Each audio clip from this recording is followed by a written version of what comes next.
Welcome to My Study Institute. My Study Institute के online platform में मैं Manish sir आप सभी मित्रों का स्वागत करता हूं। चलिए मित्र, आज हम लोग प्रतिस्थापन विधि के बारे में जानेंगे। मैथ में कैसे प्रतिस्थापन से समीकरण को हल करते हैं। सबसे पहले इसका तरीका देखते हैं, कैसे हल किया जाता है प्रतिस्थापन विधि को। चलिए दोस्तों, देखते हैं प्रतिस्थापन विधि को हल करने का तरीका। प्रतिस्थापन विधि द्वारा प्रश्न हल करने का तरीका।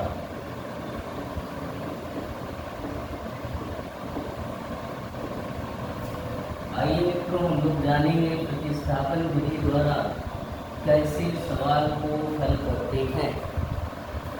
तो मित्रों,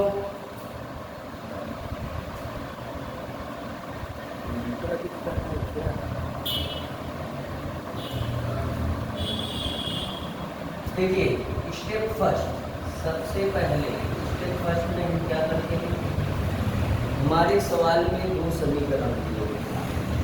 दो समीकरण जो सवाल में दिए, तो समीकरण एक या दो से, समीकरण एक या समीकरण दो से x या y का मान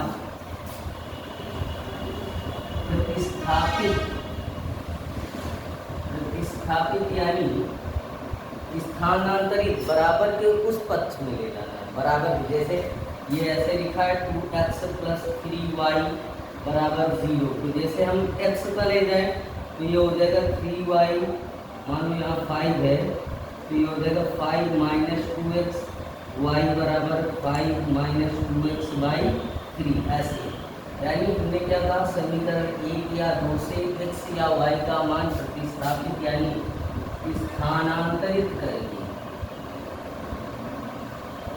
स्थानांतरित कर देते हैं,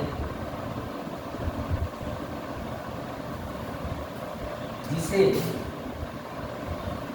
हम समीकरण 3 मान लेते हैं। समीकरण 3 मान लेते हैं। ठीक है मित्रों, फिर उसके बाद उस समीकरण 3 से स्टेप नंबर सेकेंड,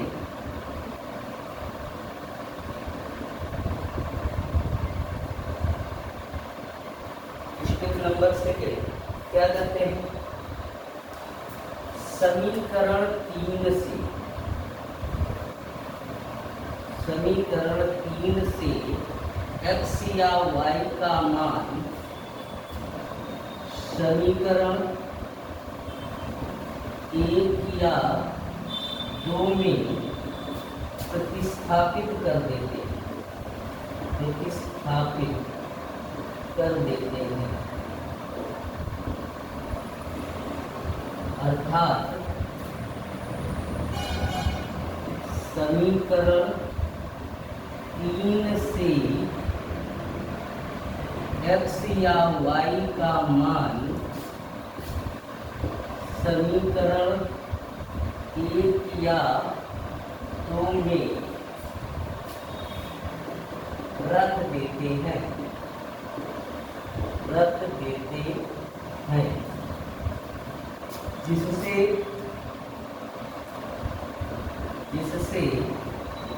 हमें समीकरण एक या दो से x या y का मान प्राप्त हो जाता है, प्राप्त हो जाता है। स्टेप थर्ड में क्या करते हैं,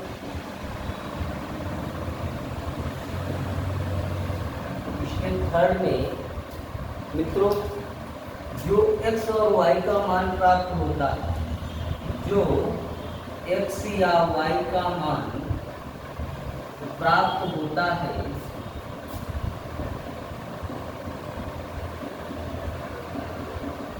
उसे समीकरण 3 में प्रतिस्थापित कर देते हैं। 3 में प्रतिस्थापित कर देते हैं, अर्थात प्राप्त x या y के मान को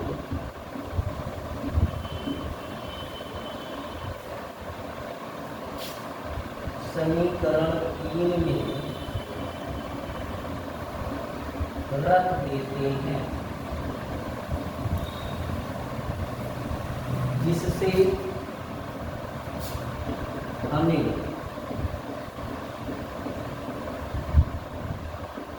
x या y का मान प्राप्त हो जाता है।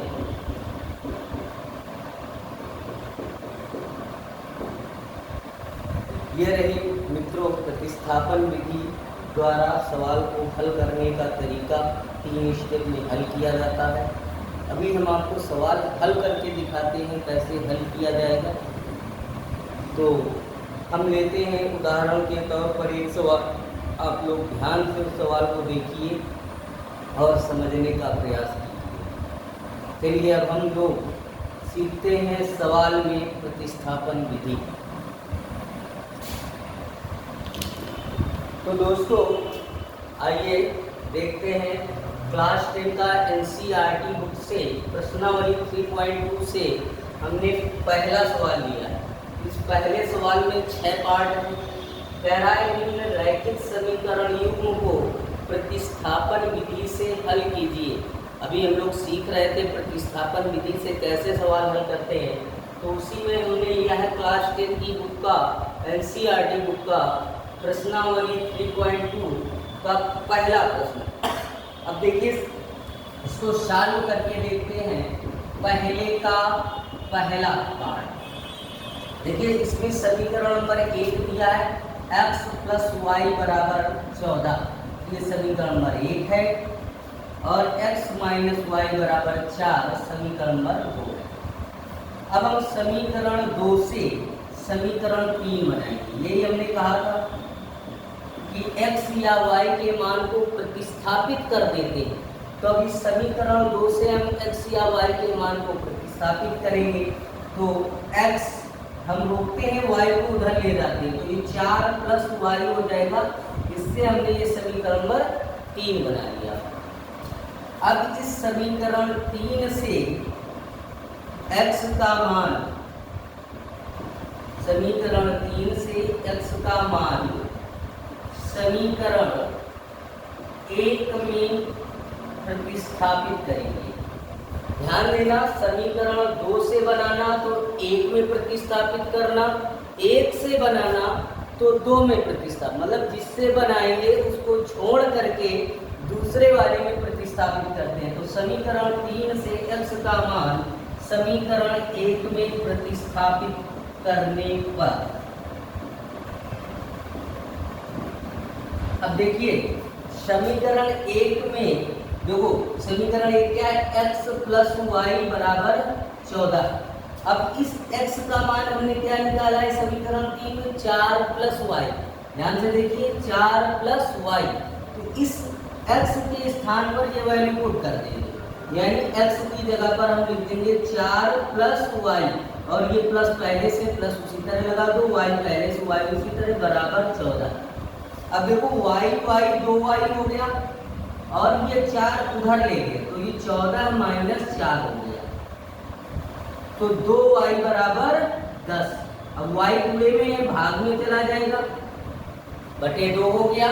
2 का पहाड़ा पड़ेंगे, 2 × 2 = 2 × 5 = 10, तो y = 5।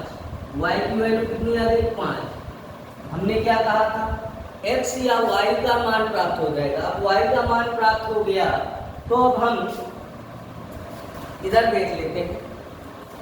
y का मान समीकरण 3 में प्रतिस्थापित कर देंगे। y का मान समीकरण 3 में प्रतिस्थापित करने पर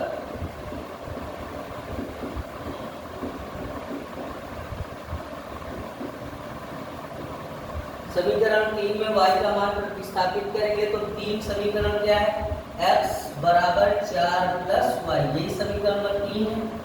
x बराबर 4 प्लस y का मान प्रतिस्थापित करना है यानी मान रखना है, 5 रख दिया तो x बराबर 4 प्लस 5 बराबर 9, x की वैल्यू 9 आ गई और y की वैल्यू 5 आ गई, यही हमारा उत्तर होगा। अभी हम इसी तरह फिर से सीखेंगे पहले प्रश्न के दूसरे वाले सवाल को लेकर तीसरे को। इस प्रकार से हमारे पास 6 सवाल हैं, 6 सवाल को विधिवत सीखेंगे और एक एक स्टेप समझ कर सीखेंगे, जिससे हमें प्रतिस्थापन विधि का सवाल कहीं भी मिल जाए, किसी प्रकार का मिल जाए, हम हल कर सकें। तो दूसरे प्रश्न का दूसरा सवाल देखने के लिए बने रहिए हमसे, फिर हम मिलेंगे आपसे। तब तक के लिए हमारे चैनल को लाइक करें, सब्सक्राइब करें। धन्यवाद।